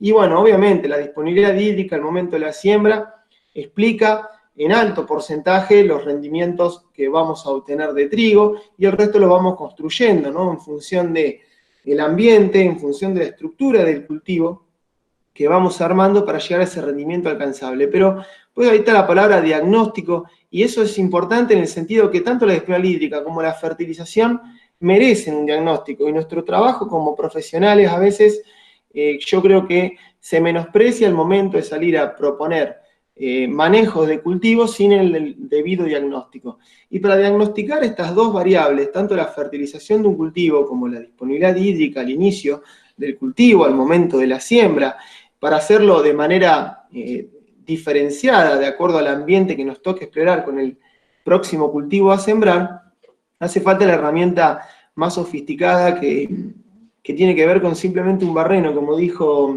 Guillermo, para salir a pinchar los lotes y tratar de manera local de tener la información de nuestro perfil de suelo para poder tomar mejores decisiones. O al menos podemos estar errando en el tipo de decisión que tomemos, pero por lo menos lo hacemos con el debido conocimiento. Y eso es lo que nos permite adelantarnos o por ahí ajustar el manejo de nuestro cultivo a la realidad que le va a tocar transitar, ¿no? Esta también ya la vimos,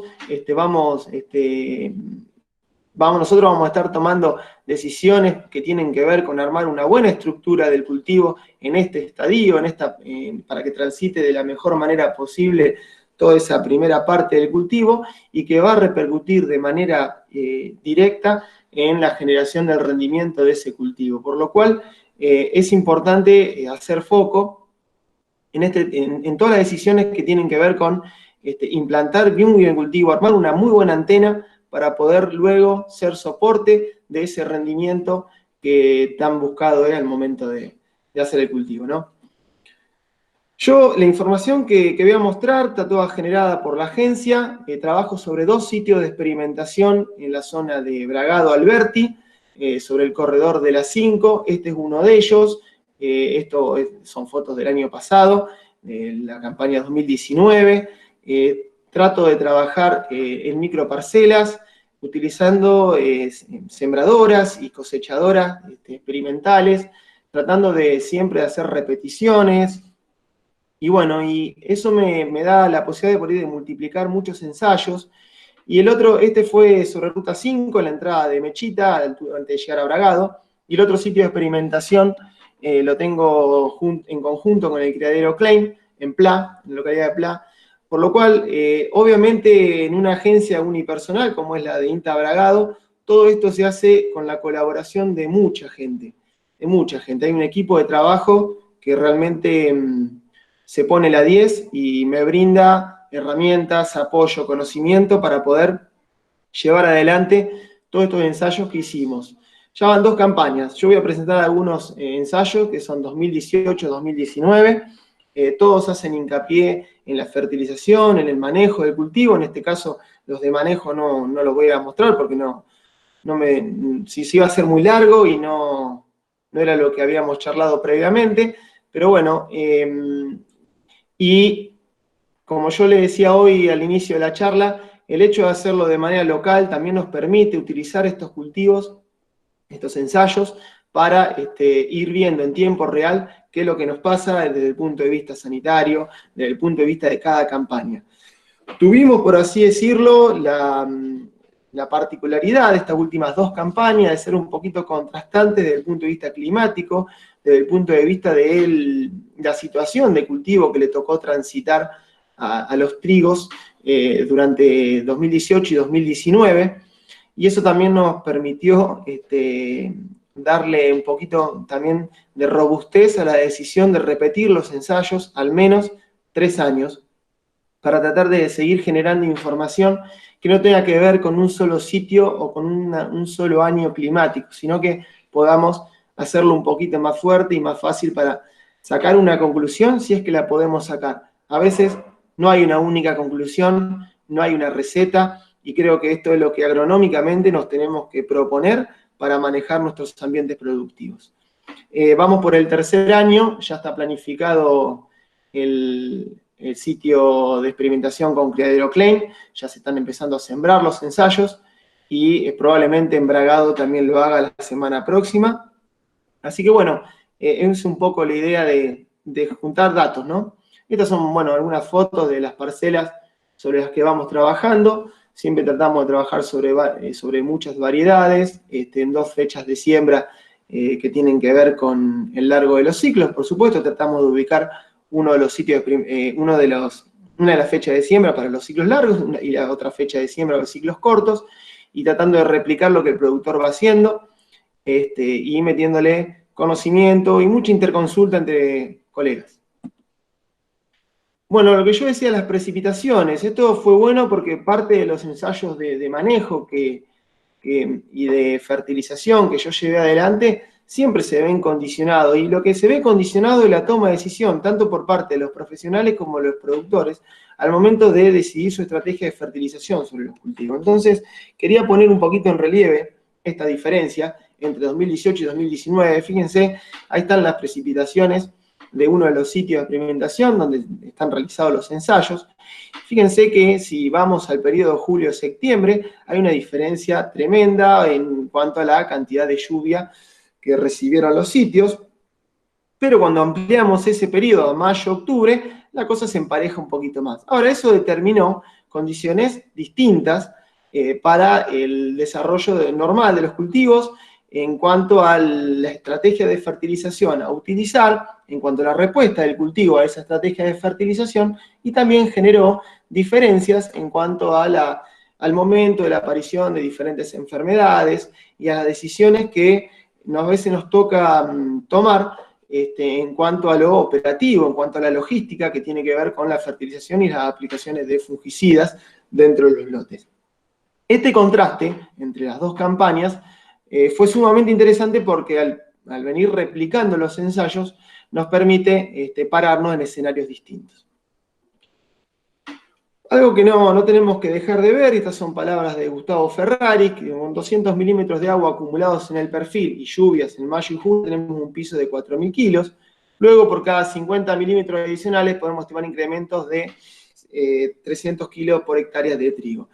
Esto nos da una cierta tranquilidad al momento de planificar el cultivo, en el sentido que es fácil encontrar un piso, pero yo siempre digo que cada productor, o cada asesor en este caso, ya que la charla es más de colegas, debe de alguna manera bajarlo a su lote y bajarlo a su ambiente, porque es muy distinto planificar, con esta información, planificar un cultivo en un suelo que va a tener una determinada capacidad de retención hídrica, un desarrollo en profundidad lo suficientemente amplio para darle a ese cultivo la posibilidad de explorar, de tener mucho nutriente disponible, la posibilidad de tener una napa presente, a ambientes como los que tenemos, sobre todo en la zona de Bragado, donde las lomas no tienen influencia de napa nunca, donde la retención hídrica es mucho más baja, donde de alguna manera los suelos son un poquito más someros.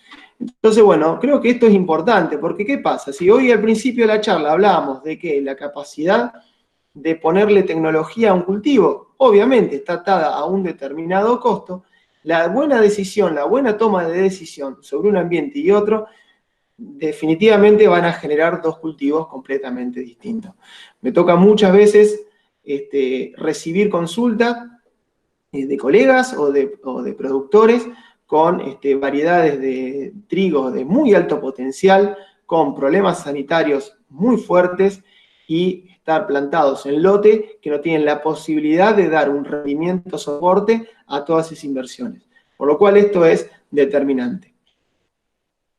Vamos un poquito haciendo hincapié ya en lo que sería fósforo, bueno, en realidad la fertilización en general, arrancamos con fósforo, ¿no? Un poco son números, es información de la cual ya disponemos, pero bueno, quería por ahí poner en relieve que a veces es necesario levantar un poquito la mirada y no pensar solo en aplicar fósforo para un cultivo, sino empezar a levantar la mirada y mirar la rotación, o al menos el año calendario, el año, digamos, de cultivo que vamos a transitar, porque en el caso cuando agregamos el doble de cultivo, nos vamos a una necesidad de MAP, haciendo todas las equivalencias y todas las transformaciones para un trigo de 5.000 kilos, una soja de segunda de 3.000 kilos, que en nuestra zona son, por suerte, muy, muy logrables, de 177 kilos de MAP, ¿no? Kilos más, kilos menos, y ahí es cuando uno empieza a preguntar en qué niveles de fertilización fosforada estamos en nuestros lotes, y arrancan las preguntas, y arrancan las incertidumbres, y bueno, y todo esto termina de alguna manera explicando la caída en fósforo, la caída, digamos, la falta de nutrientes que tenemos en muchos de los lotes de la zona. Estrategias a esto, bueno, yo un poco voy a empezar a presentar los ensayos. De algún modo, esto es lo que yo les comentaba en fotos recién, sitio de experimentación ahí en Bragado, está hecho sobre una pleudoctípica, una serie O'Higgins, o sea, un suelo de muy buena calidad. Esto fue hecho con sembradora experimental, una variedad utilizada, Clean Libre en este caso, Y bueno, este es el análisis previo al momento de la siembra. Fíjense que este es un lote de un campo que tiene tambo, que tiene un manejo muy conservador en cuanto a su historia, 8 partes por millón de fósforo. Y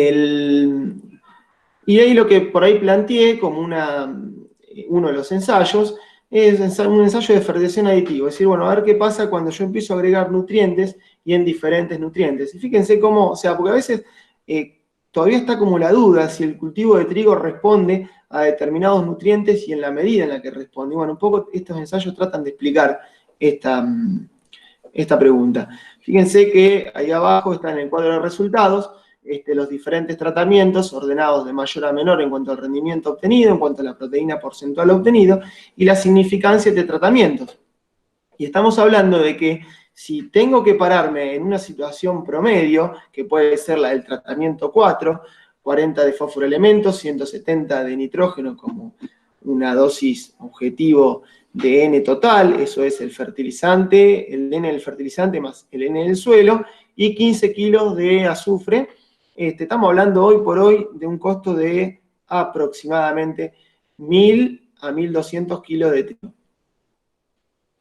De todas maneras, fíjense cómo en la medida que vamos incrementando los rendimientos, y el año pasado fue un año muy particular, en estos ensayos estuvimos con Ignacio, con Juan Pablo, siguiéndolos, viéndolos de cerca, y las diferencias eran notables, pero bueno, nos tocaba transitar un invierno, como el que vimos de acuerdo al cuadro, bastante seco. Sin embargo, las diferencias fueron interesantes. Todo el fertilizante, en este caso, fue agregado al momento de la siembra, salvo los tratamientos donde había que hacer aplicaciones de boro y de nitrógeno foliar, que por supuesto se hicieron en explicación del cultivo.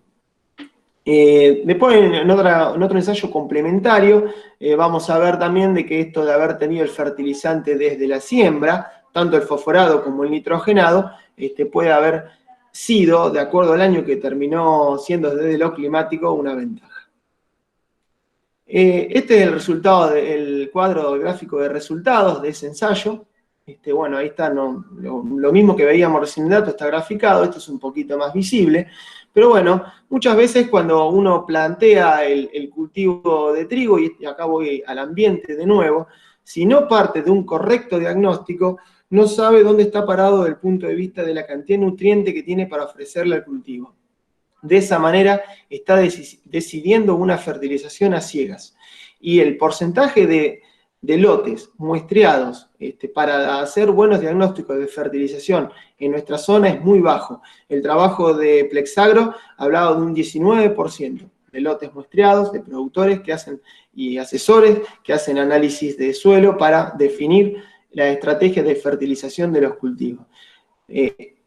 Partir de un diagnóstico equivocado no nos permite evaluar ni siquiera el resultado de nuestra propuesta de fertilización. Otro ensayo que llevé adelante. Sí. Disculpa, 5 minutos. Bueno, dale, voy a apurar entonces, porque nos falta bastante. Bueno. Esto debe ser el último, se van a ir todos a comer. Entonces, bueno, otro ensayo que planteé fue un ensayo de nitrógeno por azufre, donde cruzamos 3 dosis de nitrógeno. En este caso eran 80, 160 y 240 de nitrógeno con 5 dosis de azufre. Bueno, ahí están los gráficos de resultados, fíjense, esas son las diferentes líneas que me dio de resultados, líneas de regresión. Fíjense que bueno, el tratamiento con 14 kilos de azufre elemento fue el que mejor pendiente, que mejor eficiencia de uso del nitrógeno me permitió acceder. Estamos hablando de 14 kilos de azufre pensando en el trigo nada más, ¿no? Hoy por hoy, escuchándolo a Gustavo, el Ferraris, las dosis de azufre deberían ser un poco más elevadas si estamos pensando en la soja de segunda que le va a seguir. Bueno, este fue otro de los ensayos que llevamos adelante. En cuanto al nitrógeno, y una vez definido el objetivo de N, que de todos los nutrientes, creería que si partimos de un buen diagnóstico es el más fácil de ajustar, el que más fácil se nos hace ajustar. Lo que me interesó fue trabajar sobre el modo de aplicar ese nitrógeno en cuanto al momento. Entonces, planteé esta serie de ensayos, que ya tienen 2 años, donde trabajaba con una dosis de nitrógeno, y con diferentes dosis de nitrógeno sobre variedades de ciclo largo y ciclo corto, aplicando en diferentes momentos. Aplicándolo todo al macollaje y aplicándolo en una dosis dividida entre lo que sería la siembra y el momento de macollaje. Voy apurando, estos son los gráficos de resultados, donde tengo los rendimientos y el puntito de proteína porcentual en todas las variedades que participaron del ensayo con todas esas dosis. Y estos son datos del año 2018, donde de alguna manera la dosis dividida me generó mejores rendimientos que las dosis aplicadas, la misma dosis toda aplicada al macollaje.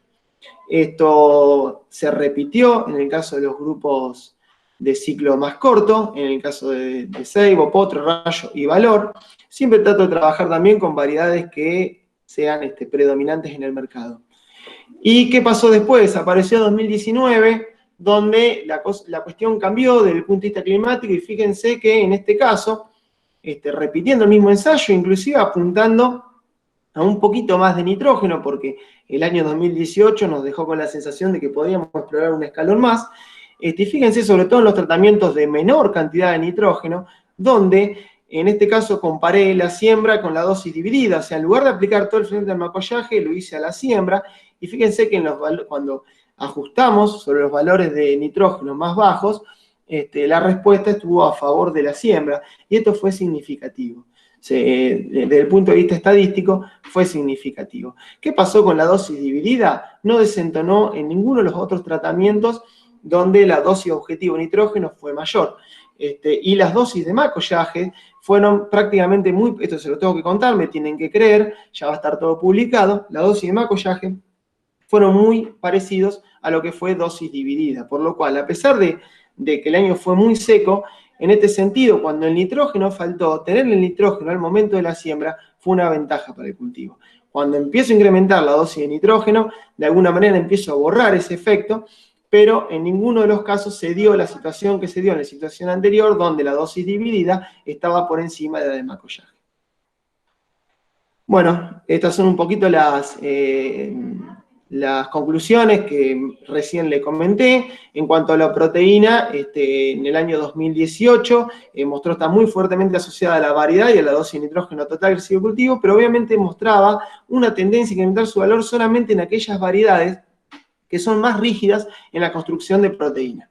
En aquellas que de alguna manera le dan más prioridad a la generación de rendimiento, terminaban, digamos, no elevando ese nivel de proteína, aunque le partamos la dosis de nitrógeno o directamente tiremos toda esa dosis de nitrógeno al macollaje.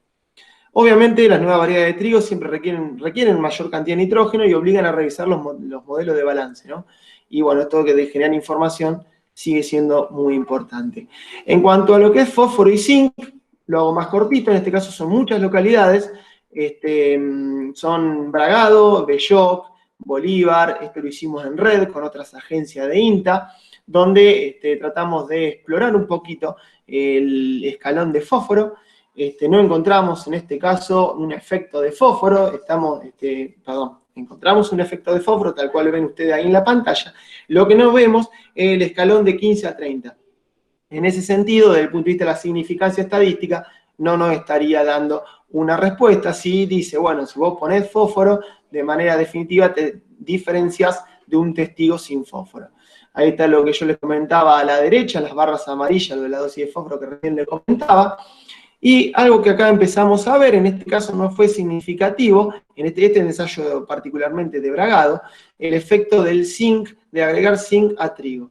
Resulta que los lotes, por bajos niveles de zinc, empiezan a responder, el cultivo de trigo empieza a responder al agregado, en este caso mostró una tendencia, pero cuando juntamos todas las localidades con 2 años de ensayos y 8 sitios, encontramos que de todas las localidades tenemos 8 sitios con respuestas de 341 kilos aproximadamente, eso puede ser entre un 6 a un 8% del rendimiento que obtienen los cultivos en cada localidad, y eso fue significativo. ¿Sí? Y este es un ensayo que además repetimos, tanto en bajo como en lomo, o sea, tratando de contrastar los diferentes ambientes que podemos explorar. Interesante lo del trigo, vamos, lo del zinc, vamos un poquito a lo que es sanidad, voy apurando, tres ítems, la elección de la variedad, el empleo terápico de semillas, el análisis de carga patogénica y el control químico, como por ahí un poco los estandartes de lo que sería un manejo integrado de enfermedades. Lo de elección de variedad, ahora voy a mostrar un poco de información generada por diferentes grupos de trabajos en INTA y colaboradores. En cuanto al empleo terápico de semillas, bastante conocido, sí, hoy un análisis de carga patogénica cuesta alrededor de 1.500 pesos, da una información muy valiosa al momento de decidir que arrancar con un cultivo desde el vamos lo más limpio posible. Un tema no menor, en cebada, no quiero dejar de recalcar, el hecho de hacer análisis por carbón, porque el año pasado fue un año de mucho carbón y este año eso debería ser una de las prioridades. Me escapé un poquito del trigo, pero en cebada me parece sumamente importante, y en trigo no deja de ser menor, habiendo hoy por hoy una paleta de productos que tratan de combatir muy bien todo el complejo de enfermedades. Esta es información generada por el INTA Pergamino, Lucrecia Curetot y equipo, está basado sobre la red INASE, y es una caracterización, está a disposición de todos, son trabajos que ya están publicados, esto es 2019, y trata de resumir para cada variedad, con un sistema de semáforos, la susceptibilidad que tienen a las enfermedades preponderantes de nuestra zona. Lo mismo para los ciclos intermedios cortos, toda información que pueden buscar. Y otra cosa importante, bueno, a nivel de varios equipos, a nivel país, ¿no? de varios, y con el trabajo de muchos equipos que están trabajando sobre la sanidad del cultivo, debemos tener en cuenta que la uniformidad genética, el hecho de la gran concentración de materiales que tenemos en 2 variedades, en 3 o 4 variedades del mercado más utilizadas por los productores, también un poco nos predispone y aumenta el riesgo a que este tipo de problemas se hagan mucho más importantes, ¿no? Hay una mayor probabilidad de la pérdida de efectividad también de los factores de resistencia, por lo cual esto es importante tenerlo en cuenta. Y en cuanto a la aparición de las enfermedades, cosa que también estamos empezando a ver durante las últimas 4 campañas, fíjense cómo Norma Formento en INTA Paraná, el grupo de fitopatología de Pergamino, Germán Shail en Rafaela, Ignacio Regrena en Balcarce, todos están mostrando que las enfermedades, de alguna manera, sobre todo roya amarilla, que bueno, a raíz de razas un poco más virulentas y de susceptibilidad de los materiales sembrados, están mostrando que aparecen cada vez un poco más temprano en el cultivo. El año pasado no fue la excepción, lo que pasó después es que por las pocas precipitaciones, por el ambiente más seco, el avance de la enfermedad estuvo un poquito más frenado, y luego cuando empezaron las lluvias sobre primavera, como decimos normalmente, explotaron las enfermedades y llegaron los momentos de control. Este es un ensayo de sanidad también que realizamos ahí en Bragado durante la campaña pasada con la aplicación de distintos fungicidas, tratando de, más allá de los nombres de los fungicidas, tratando de hacer hincapié en el uso de mezclas o en el uso de productos basados en carboxamidas, mezcla de carboxamidas, y toda la importancia que tiene tratar de ampliar el espectro de control utilizando productos que sobre todo traten de trabajar bien sobre el complejo de manchas, porque la roya de alguna manera no es más fácil identificarla, ir y controlarla. El complejo de manchas trabaja muy distinto a la roya y eso nos pone en una situación de compromiso de controles previos.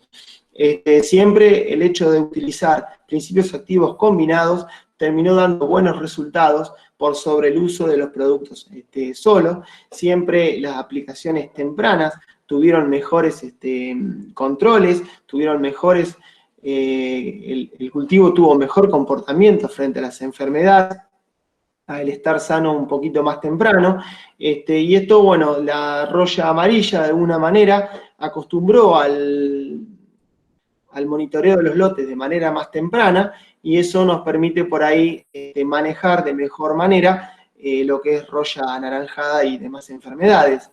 Lo que sí, y es importante decirlo, el complejo de manchas, ir mucho a la resistencia que nos pueden dar las variedades, tratar de buscar de algún modo, porque si tenemos que hacer intervenciones tempranas en el cultivo, normalmente por el costo de los productos, por el hecho de aplicar de manera efectiva los productos, por el hecho de respetar buenas prácticas agrícolas, puede estar en una situación de compromiso en cuanto al desarrollo de una enfermedad y el momento óptimo de control. Las manchas son difíciles de controlar cuando ya están escapadas, cuando ya subieron demasiado en la hoja.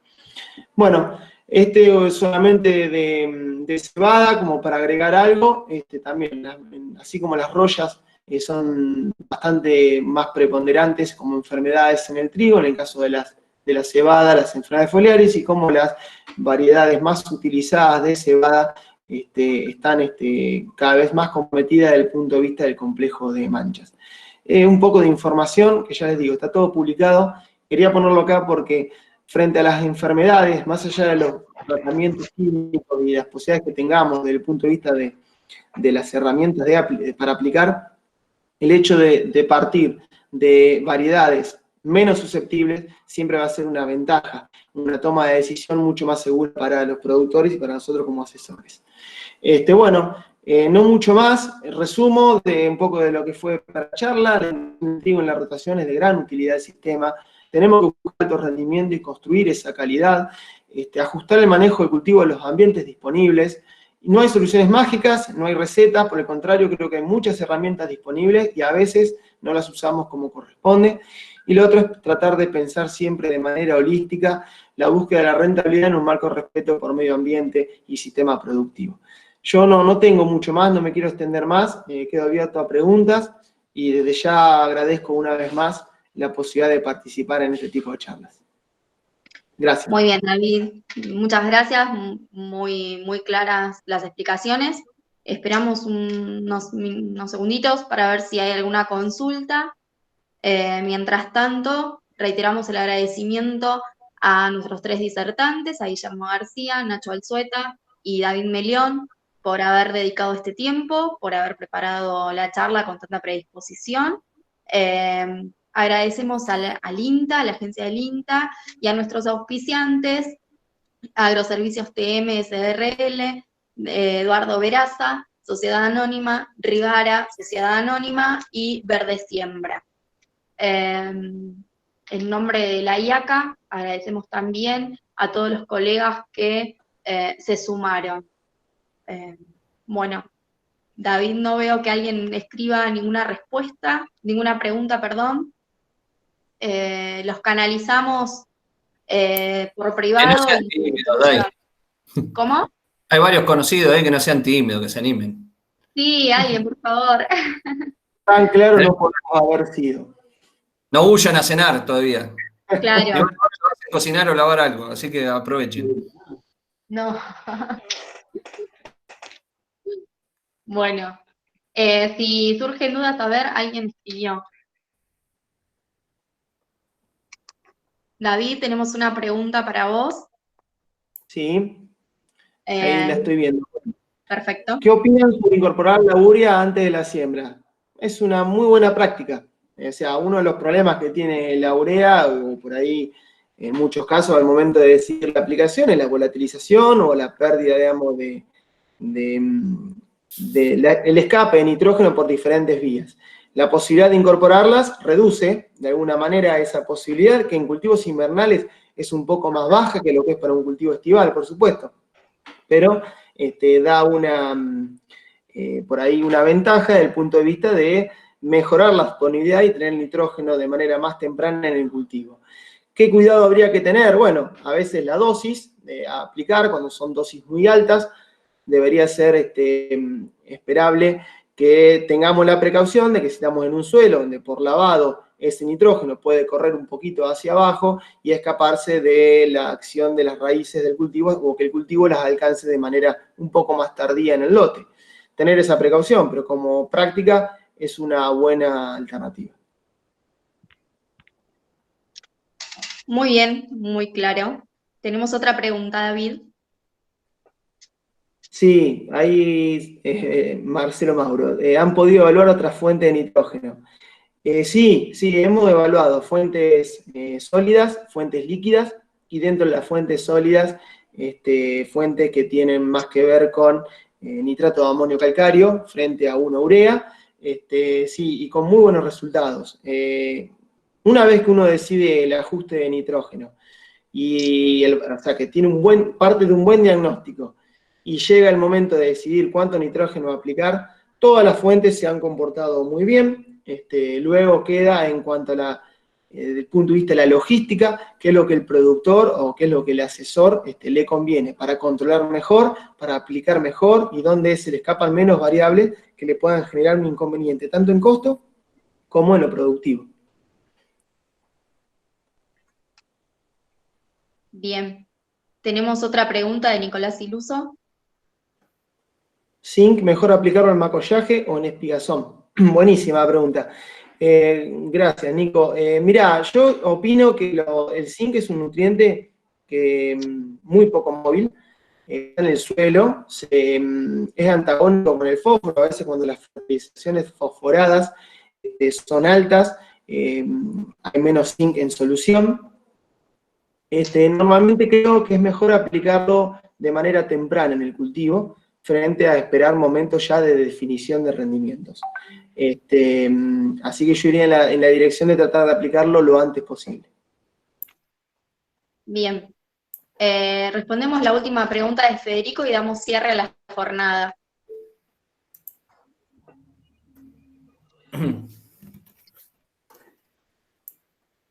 Como técnico, me parece. a ver. Sí. ¿Recomiendan ciclos largos o cortos? Sí. Y la verdad que, a ver, lo que me permito opinar es, a ver, yo lo que priorizaría, uno si quiere puede plantearse diferentes estrategias, un poco algo creo que nos contó Guillermo, ¿no? A veces dependiendo, por ejemplo, de qué situación hídrica inicial tenemos, no hablamos mucho, pero es muy importante el antecesor, por ejemplo, podemos tomar la decisión de arrancar bien tempranito a sembrar, con esas consideraciones que le decía, por ejemplo, del corrimiento de las heladas, nos permitiría más temprano. Entonces, si se quieren estrategias de captar altos rendimientos, como que yo priorizaría ciclos largos, sembrados lo más temprano posible.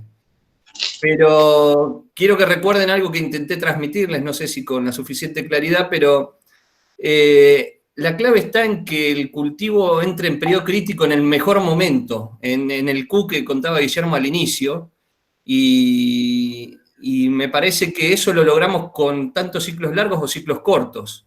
Si nos demoramos mucho la fecha de siembra, como decíamos, del 15 de junio, por ejemplo, hacia adelante, y ponemos un ciclo largo, seguramente le vamos a estar errando feo a las buenas condiciones de Q para periodo crítico. Ahora, ahí cambiamos un ciclo corto y vamos a estar ajustando de vuelta la floración del cultivo a una buena fecha, con un buen Q y después seguramente un buen llenado, escapándole a golpes de calor, a temperaturas medias altas, que son todas las cosas que nos perjudican el peso final del grano, ¿no?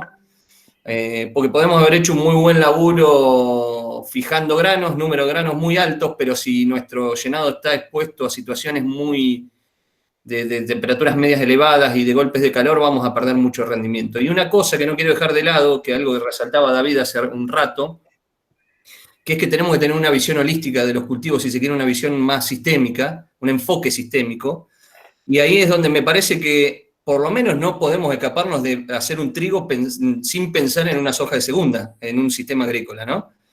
Y si sembramos muy tarde un ciclo largo, no sé, yo hoy tengo un algarrobo y llueve, y llueve, y llueve, y me voy a fines de junio y siembro un algarrobo, voy a estar cosechando a mediados de diciembre y eso me va a hacer sembrar una soja probablemente con suerte el mismo día que la coseche, pero va a ser una soja que perdió mucho potencial respecto a una que hice posterior a un cultivo que floreció antes, que sembré antes y que coseché antes, ¿no? Si bien sabemos que después en la época de la cosecha lo que pasa en esos días, si llueve o no llueve, nos condiciona mucho, pero una cosa es tener la posibilidad y otra es no tenerla. No sé si fui claro con el mensaje. Y, perdón, quiero reforzar una cosita de los ciclos cortos. Cuando por ahí venimos de antecesores maíz, con mucha cobertura y demás, muchas veces vamos a ciclos cortos, y ahí empezamos también a jugar a veces con estrategias de calidad. no solamente de alto rendimiento, porque atrasamos mucho la fecha de siembra y tenemos que tener ciclos bien cortitos, y hacer de vuelta que esa floración, esa espigazón caiga en las mejores condiciones. Y eso lo tenemos en nuestra zona fines de septiembre, principio de octubre, y tenemos que ser conscientes de eso. Floreciendo nuestro cultivo de trigo a mitad de octubre, estamos perdiendo rendimiento seguro y potencialmente calidad. Ahí sí terminé. Muy bien, perfecto, muy claros en la exposición, chicos. Reitero el agradecimiento a los expositores y a todos los que participaron. Nos vemos en una próxima jornada. Hasta luego. Gracias. Sigan esperando, chulo. Chulo, falta poquito. Muchas gracias a todos. Un saludo muy grande para todos.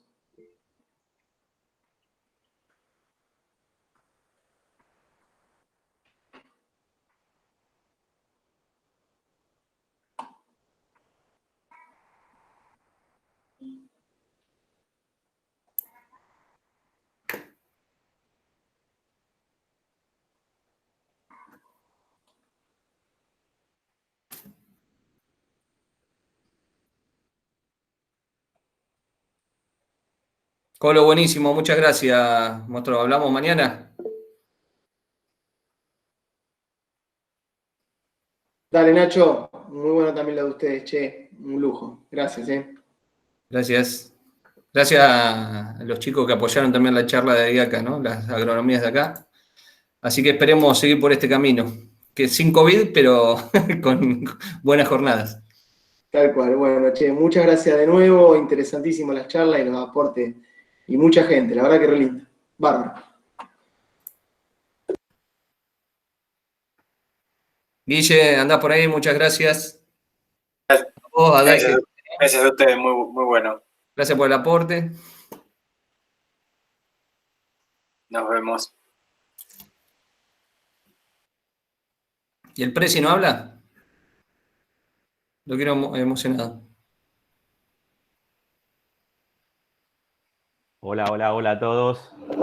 ¿Cómo andan? Felicitaciones a los disertantes, a todos, Muy lindo. Bueno, Juanpi, gracias a ustedes, che, por ponerle ganas a esto y llevarlo adelante. Bueno, la verdad que por ser la primera creo que salió bastante bien, y seguro iremos puliendo alguna cosita de ahora en adelante. Y bueno, la verdad que la convocatoria excelente y me voy re contento. Bueno, bárbaro. Me alegro. Che, a disposición, Ya ahora viene un año donde vamos a arrancar de nuevo con todos los ensayos, así que va a hacer falta colaboración de varios. Muy bien. Chao, chicos, que tengan buenas noches y bueno, estamos en contacto. Chao, Hasta nos luego. vemos. Chau.